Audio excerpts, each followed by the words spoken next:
სუსის უფროსის ანრი ოხანაშვილის მიერ თანამდებობის დატოვებას ეხმაურებიან გორში. სამოქალაქო საზოგადოების წარმომადგენლები მოკლე დროში სახელმწიფო უსაფრთხოების სამსახურის უფროსის ცვლილებას მმართველ გუნდში შიდა დაპირისპირებით ხსნიან და ამბობენ, რომ ცვლილებები გორსაც შეეხება და ხელმძღვანელ პოსტებს სხვა ადამიანებიც დატოვებენ. საკითხთან დაკავშირებით მმართველ გუნდში კომენტარს არ აკეთებენ. პრემიერ-მინისტრის განცხადებით სახელმწიფო უსაფრთხოების სამსახურის ხელმძღვანელის პოსტზე მამუკა მდინარაძე იქნება წარდგენილი. ნებისმიერი ცვლილება, რომელსაც ქართული ოცნება განახორციელებს, არის ბუტაფორიული პირველ რიგში, არის მოქალაქეების მოტყუებისთვის გადადგმული ნაბიჯი და პრინციპში არის მათი შიდა კლანური დაპირისპირების ერთ-ერთი გამოხატულება.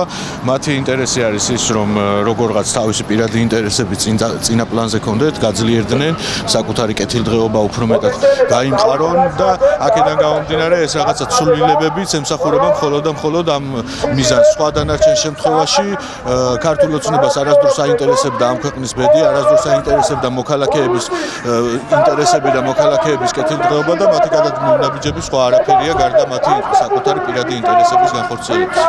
რეალურად ჩვენ ხედავთ აი ამ რეჟიმის ასე თქვა შიგნით ცვლილებებს, რომ აი რაღაცნაირად არ არიან ისინი ჩამოყალიბებულები, აღარ ენდობიან თავისივე ადამიანებს, ანუ ხედავთ, რომ 3-4 თვეზე მეც უკვე თანამდებობაზე ვეღარ აჩერებენ, ხო? ეს იმაზე მეტყველებს, რომ ეს შიგნიდანაც ძალიან დაძაბულობაა, უბრალოდ ნაკლებად გამოდის გარეთ. და ეს იმას აღნიშნავს, რომ რეჟიმი არ არის რაღაც დალხენილ სიტუაციაში, 3-4 თვეზე მეც რომ თანამდებობის პირს ვერ აჩერებ, ეს იმას ნიშნავს, რომ რაღაც პრობლემები გააქვს. რა თქმა უნდა, გორისთვისაც იქნება ეს ცვლილებები, ვიცით რომ აქ რაღაც იყო კავშირები ყოფილ სუსის უფროსთან და შესაბამისად ვფიქრობ იმას, რომ გორშიც იქნება საკადრო ცვლილებები უახლოეს მომავალში. ხშირი საკადრო ცვლილებები, თანაც ისეთი სერიოზული საყრდენი პოსტებისა რა, ეს აჩვენებს იმას, რომ არეულობაა თვითონ ხელმძღვანელობაში, არ არის სტაბილურობა და ძიებაში არიან